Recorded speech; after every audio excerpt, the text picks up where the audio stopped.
Right. Andrew, let's go straight. You've now got 19 minutes left. Just so long as I don't have to talk about that video. Okay. 20 years Sentient Jet's been going. When you launched, there weren't many cards. Now there are hundreds. How do you stand out? Well, I think heritage has a lot to do with it. You know, we basically invented the concept 20 years ago, and you stand out with service and scale. I think Michael got it right with this whole notion of client experience. I think everybody in the room understands what it means to have clients, but embracing your client, building your history with your client, retaining your client, and having the number one way that you acquire new clients be referrals from your existing base. So the day that I think referrals dry up in our world is the day I think we're in trouble. And how has your product or business model changed in 20 years? I don't know that it's changed in concept. You know, the notion of guaranteeing an aircraft within 10 hours advance notice and then making sure that we guarantee mechanical recovery and offer, you know, as friction-free a customer experience as we can, that's been at the heart of what we've done since the beginning.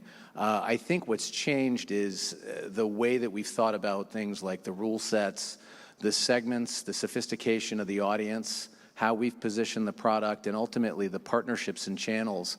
I think that we've unlocked both to create value-added experiences, but also to bring on new people to the platform. You talk about the customers changing. How's your relationship with operators and management companies changed? We love operator partners. It is the number one way that, you know, obviously we provide lift to our base. I think we've gotten to know very intimately some of our best partners, and we've certified what we believe are some of the best management companies out there. A lot of management companies don't want to take on, you know, the SG&A, the load of having a retail sales force, and, you know, we'll have hundreds of millions of dollars available in terms of flying capacity. So there's a natural fit to work together, and I think over the years that's evolved. We bring great clients, we pay very fast, and ultimately we work with our operator partners when they have lull periods, and they work with us during the peak periods. So it's a nice, harmonious relationship, and some of our partners are here today, and we love them. I think one of the things in this industry which is really hard is brand building. And how do you build a brand? How do you stand out from the others? I think that there's a number of ways to do it, right? I think what we've seen in this industry is you can come in with a lot of money very quickly and create a brand and then drag the operation behind it. We built ours from the ground up, and I think that we've tried to be very disciplined in our approach in brand building. We have a platform or a messaging platform that says we're a more thoughtful way to fly. I think that captures how we indeed put together a flight transaction, how we bring a customer on board. And we associate ourselves with, you know, some of the best world-class partners out there, the official provider for the Kentucky Derby. We have a number of other wonderful hospitality partners. We try to do surprise and delight with our clients.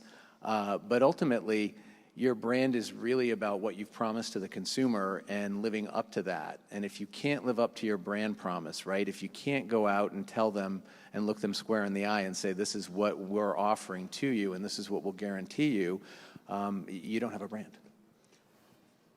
Which is your favorite customer hospitality event? So we're the official provider for the Boston Celtics, and I'm a huge Celtics fan. That has nothing to do with why we chose. It's not a coincidence. No. I'd say it's the Kentucky Derby, and here's why. We kind of coalesce and bring together a lot of our clients. Our lead brand ambassador is Bobby Flay, and Chef Flay prepares a Derby breakfast on Saturday morning before the Derby for 125 of our clients. He starts that at 4:30 in the morning. We have a suite. We host people in the mansion. And we've been fortunate enough to also be the sponsor of 2 Derby winners. And I can tell you that this past Derby was unbelievable in that we also have a philanthropic thing that we bring in, which is for a group called Homes for Our Troops. And we brought 10 veterans to the Kentucky Derby this year. And one of the most interesting and amazing things that I've ever been part of was when Country House won, we ran from our suite all the way down to the winner's circle, and it's a crazy thing, and there's a video of it online. And as we were running towards the winner's circle, which is a bucket list thing, a couple of our people caught up to us, and 2 of the veterans caught up to us as well as we ran. And I mean, we ran through security, we almost got grabbed and everything else, but we made it to the winner's circle. One of the veterans made it to the winner's circle as well, and he was an amputee. And he stood right by me in the winner's circle at the Kentucky Derby. And sometimes that moment and things like that transcend, what you're doing, private aviation, any of this. You talk about marketing partnerships and alliances. How do you choose them? Because presumably you're always in talks, and all your competitors are. I think you've got to look at a couple things. I think a partner has to be very like-minded. There has to be chemistry. Forcing a partnership never works. Most of our partnerships, we've been in Aspen for a dozen years or more. So you think about that. You think about the thoroughbred community. When you think about creating a partnership, it really has to be interesting to your base of people. We know a lot about our clients. We know their interests, and there's a Venn diagram of where our partnerships overlap with their interests, and we try to get that right. We don't always get it right. There are times where we're going to fail at a partnership, and we'll try to fail fast. But if you look at who we're partnered with and how long it's been, we tend to generally go deep and be a very good partner and try to be as symbiotic as possible. Which one failed? Oh gosh, we had more basketball partnerships, more professional sports partnerships, and I wouldn't say they failed as much as they were interesting, they were unique, they probably helped us in the brand space, they gave us exposure to some of the owners and the syndicates that now own professional sports teams, but in the end, we also run a customer acquisition model, and understanding what it costs to bring a client on to purchase a Jet card. You've got to play that into how a partnership works. And so it's not just about brand building, it's also about can you both provide access to an interested audience that ultimately is going to purchase your product. Okay, there's a lot of talk about digital business aviation. It's a hot area. Yeah. Where have you seen it actually change things? So digital's great. I come from digital and was in digital media before private aviation. I would tell you that it's lowered the cost of acquisition. It's made us more intelligent marketers. I think that it used to be that you would buy print and they would throw in digital. Now you buy digital and they try to throw in print in many respects. No offense to the people that have print books. We still do print, no question. But I would tell you that it's helped with customer acquisition. I would tell you it's helped with analytics and understanding your KPIs and what's important. Getting to glanceable information is very important. I think we're able to do instant booking through our multiple, digital channels. So we'll meet customers at a mobile application. We'll meet customers on the desktop. We just launched a new desktop instant booking site. So it has changed because it's removing the friction, from the customer journey. I would say this though. The thing that gets ignored or I think taken for granted, and actually Greg Johnson is here from Tivoli, and he and I talk about this a lot, it's your data is your central nervous system. And if you don't get your data right, it doesn't matter how good your app looks, it doesn't matter how good your user experience is. If you don't understand what your customer data looks like, what your optimization data looks like, how those are going to work together and how clean those things, your data is and what schemas they are, and you're not going to get out of the gate with anything that allows for a unique customer experience or something that's going to game change, your revenue, your top line. So you bought an online broker last year, Private Fly. Yeah. I say online because there's still, a lot of it's done by phone and email. Yep. How does that fit in with Sentient? So the on-demand space is very important to us, and I represent One Sky, which is a consortium of flying companies And our chairman, Ken Rickey, is very much interested in the full spectrum of aviation. We've seen on-demand, especially in the last 5 years, become a very interesting area in which to deploy, aircraft and build out access points. We had a company called Skyjet, which was a small broker and a name that a lot of people will recognize because it's taken on various machinations over the years. We merged it with Private Fly, and we built out a $100 million on-demand digital brokerage. That was our first step to really taking on what we think is the future. In terms of Sentient, we really believe in that guaranteed access product, right? That notion of giving the peace of mind and giving the customer experience and having the history with the client, and that's really differentiated. The on-demand space is important to OneSky, and this was our first step to really say, okay, if we can take a $100 million platform and we can grow it 3 to 5x, how would we do that?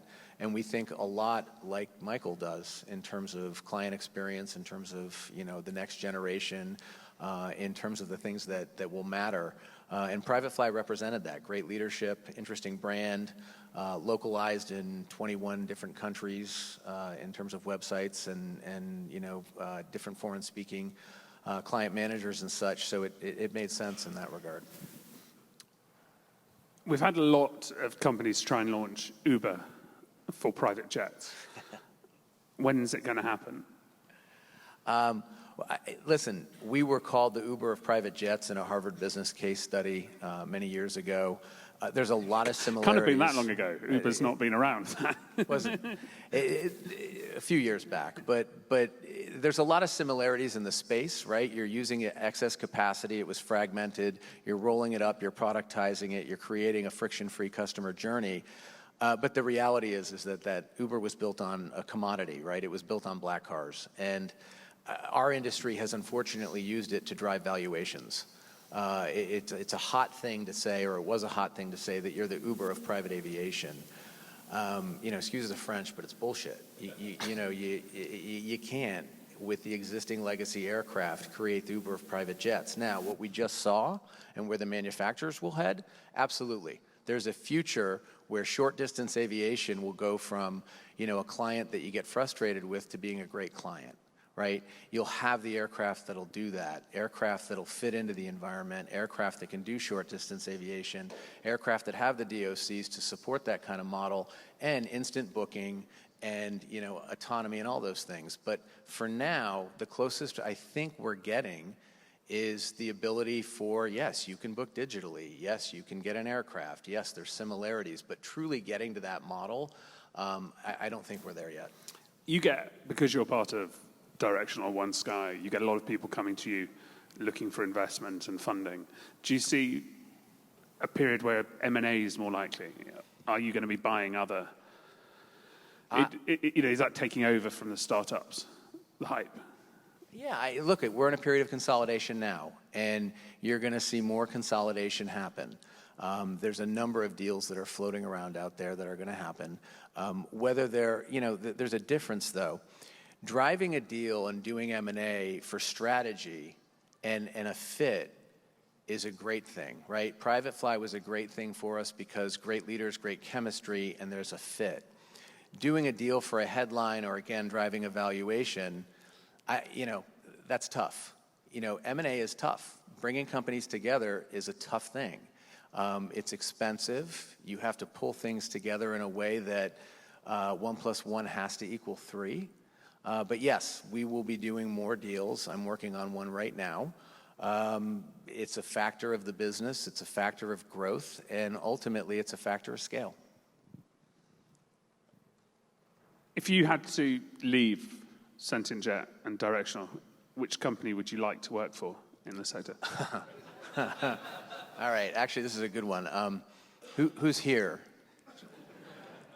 I definitely think that I'd probably work for a manufacturer. I think I'd have a hard time competing against, I'm sitting next to Mike Silvestro from FlexJet over there, and, our Sentient team's over here. I think I'd have a hard time competing against OneSky and Directional. So I'd probably sidestep the question and go right into a manufacturer. So, Michael, I'm signing up.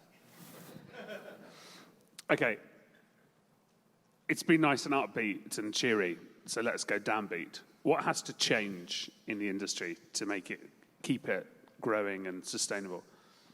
Oh, good question. Clearly, there's an environmental concern, and I think that we've been offering offsets and things like that to our clients for 10 years now, and that's kind of table stakes. I think there has to be a much more bigger movement within the industry. I'm seeing some interesting things. I think OneSky is working on some interesting things as a platform.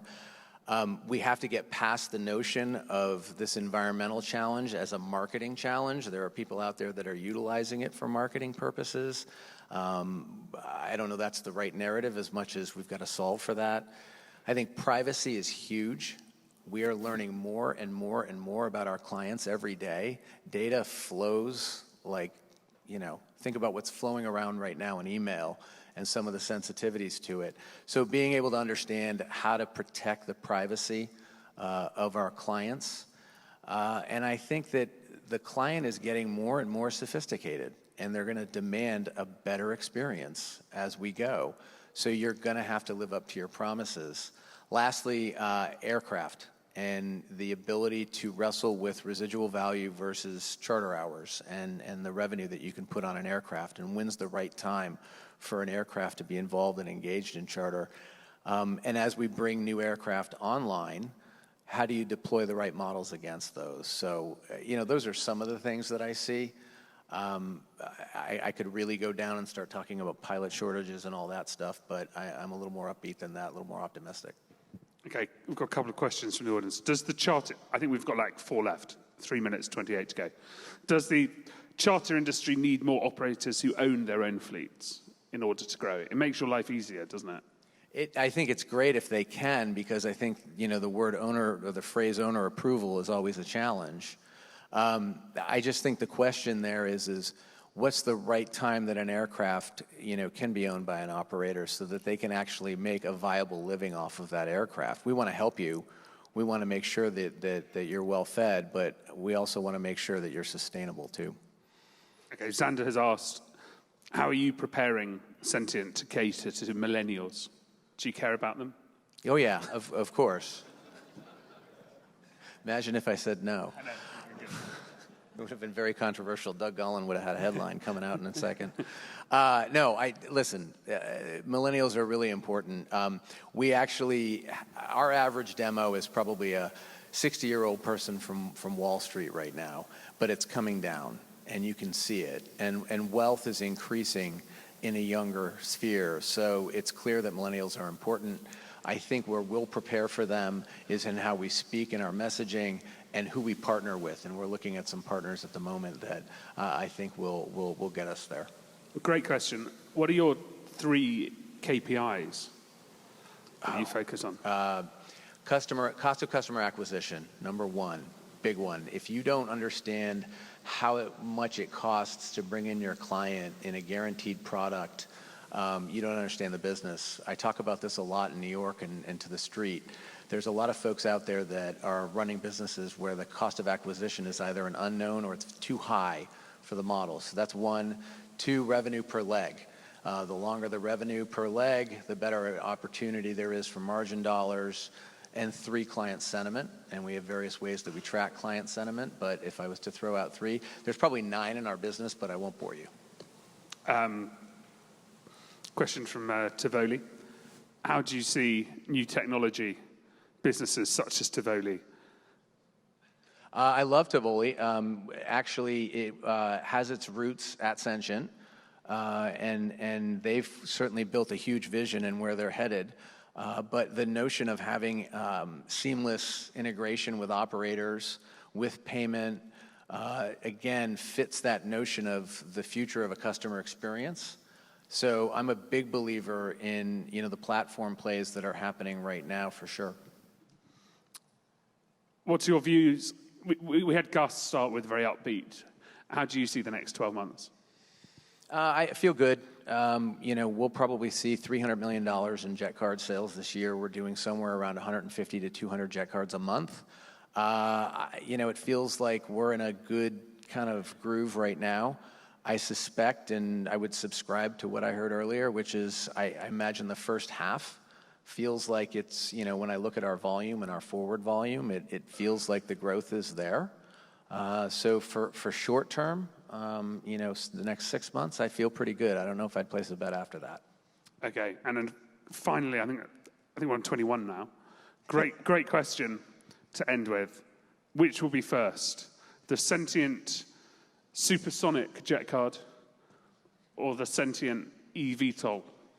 The eVTOL. The supersonic is in the family, and we'll probably go to FlexJet before it goes to us. So otherwise, I think we'd get it. So, 2 bonus questions. If I wanted to launch a competitor, what's the secret when you're doing jet cards? if you wanted to launch a competitor, it's our team. I'm a hangers-on. Every day, the folks that are sitting right over there drive our business. And I would tell you the best decision that I ever made when I was chosen to be CEO was to really invest in about 4 or 5 individuals who have really grown the business and then brought on some people. So there's no question it's the organization. Okay, final question, easy one.